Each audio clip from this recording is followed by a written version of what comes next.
Ladies and gentlemen, welcome back to the analysis of YOLENO TV. I hope you're well from wherever you're watching this channel. Rigathi Gachagua has revisited this issue of Arror-Kimwarer and Italy Dam. This project is a project that costed Kenyans 38 billion based on Rigathi Gachagua's maths. From where you see it, how much has Kenya lost due to these dealings by the head of state? Well, Kenya has lost 38 billion shillings to Italians on Arror-Kimwarer and Italy Dam. And Rigathi has told us that this deal, the Italian deal, is one that Justin Muturi refused to sign. Rigathi has again went further to say that the case, because there was a watertight case regarding this Arror-Kimwarer Dam, but according to Rigathi Gachagua, he says that that case was withdrawn by Nurdin Haji. That is according to Rigathi Gachagua, for reasons not known to him, according to Rigathi Gachagua again.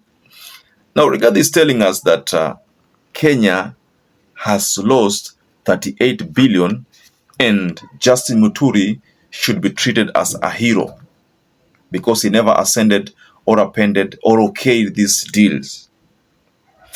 That information is a bit contradictory, but we'll address it in a short while.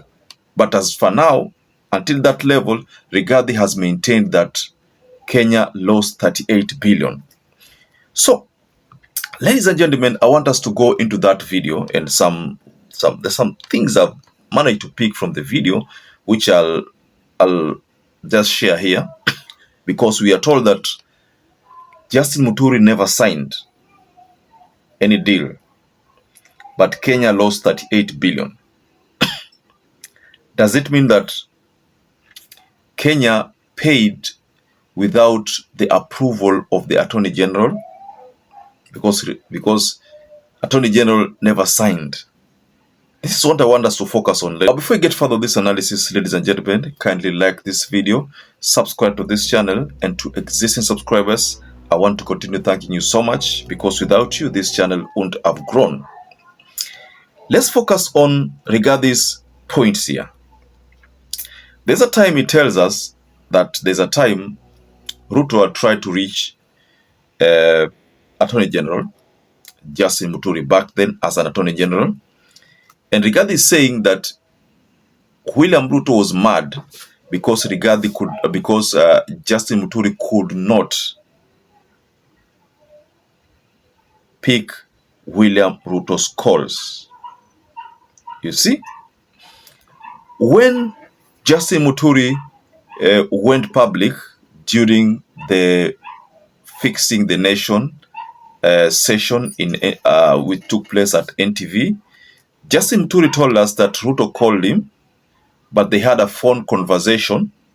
But during the phone conversation, he was told to meet people at the Dubai airport, which he declined. I want to take note of that. Ruto called Justin Muturi, but Justin Muturi did not okay the request by the head of state. Stay with me on this, ladies and gentlemen. There's something I want us to pick from this argument from Rigathi Gachagua. Rigathi has given us a very important point which we must go through. Now, still on this matter, we are told that Muturi rejected the document because he had not verified it.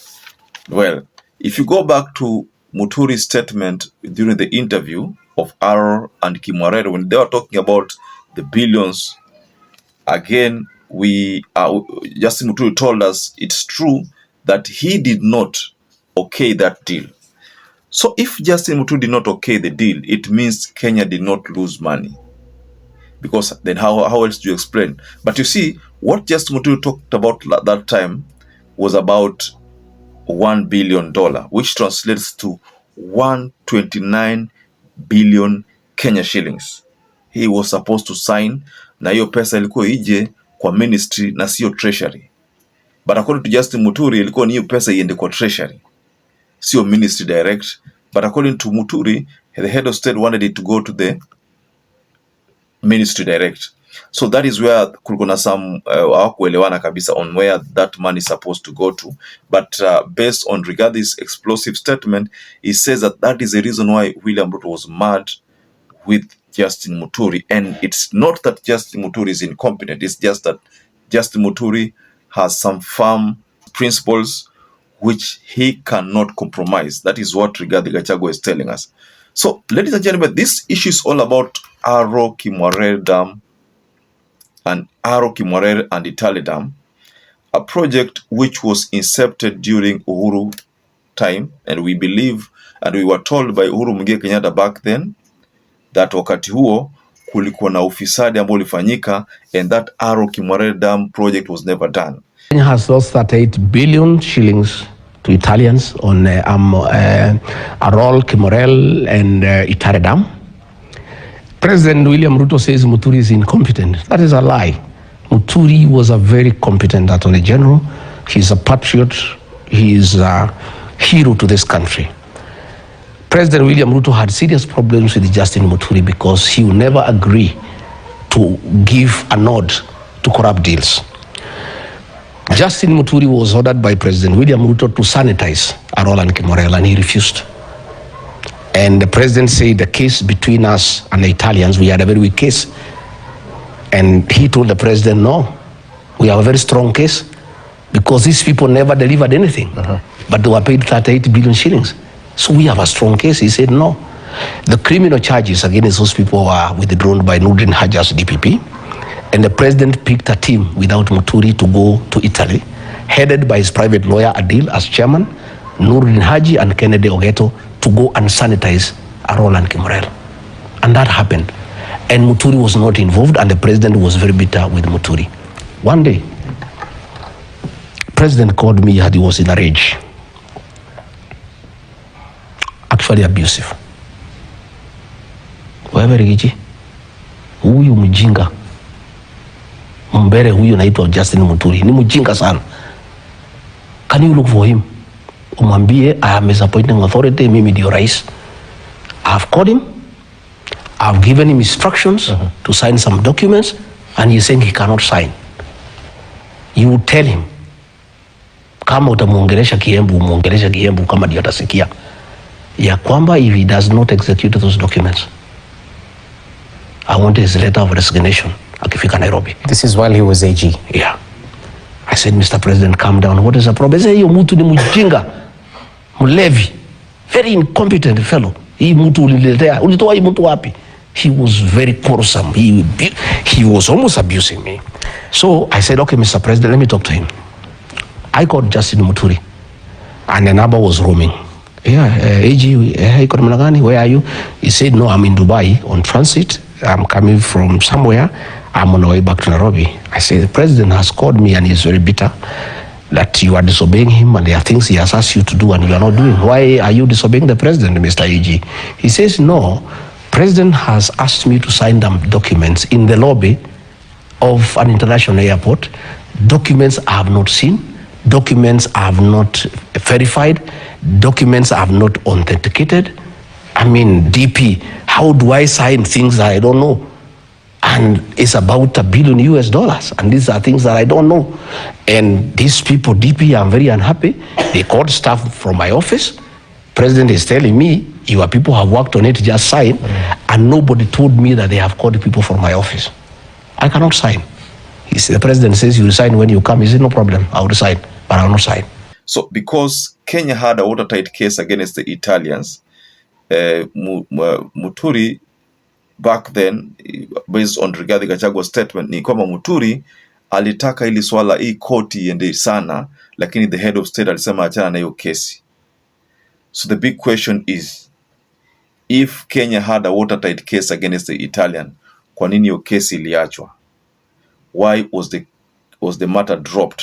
Why? That is where now it becomes quite interesting, especially considering the fact that Kenya had lost 38 billion. That is based on Rigathi. 38 billion. So I don't know about you ladies and gentlemen, kwa sababu saizi tushaelezewa hivyo na Rigathi. Ruto alishatuelezea pati yake, Muturi akatuelezea pati yake. All these people are talking about corruption. When Ruto was confronted during the joint media interview, he talked about 10 billion that Rigathi had demanded. When Muturi also went live during an interview, he talked about documents which he did not want to sign, about billions which would have been gobbled by some of these leaders. Rigathi Gachagua has also gone public and said that yeye alikuwa ahongwe bilioni 2, lakini alikataa. Alisema yeye hawezi chukua bilioni 2. You see, that is Rigathi Gachagua. So, as per who is telling the truth, ladies and gentlemen, that is upon you to make a decision and just tell us below the comment section. Do you agree with the Rigathi Gachagua statements? Because we don't have proof about all those allegations, but then do you as a citizen agree with the Rigathi Gachagua's explosive statement? Just go below in the comment section and tell us whether you agree with the Rigathi Gachagua on the points he has enlisted on this matter of Arrow and Kimwarer Dam.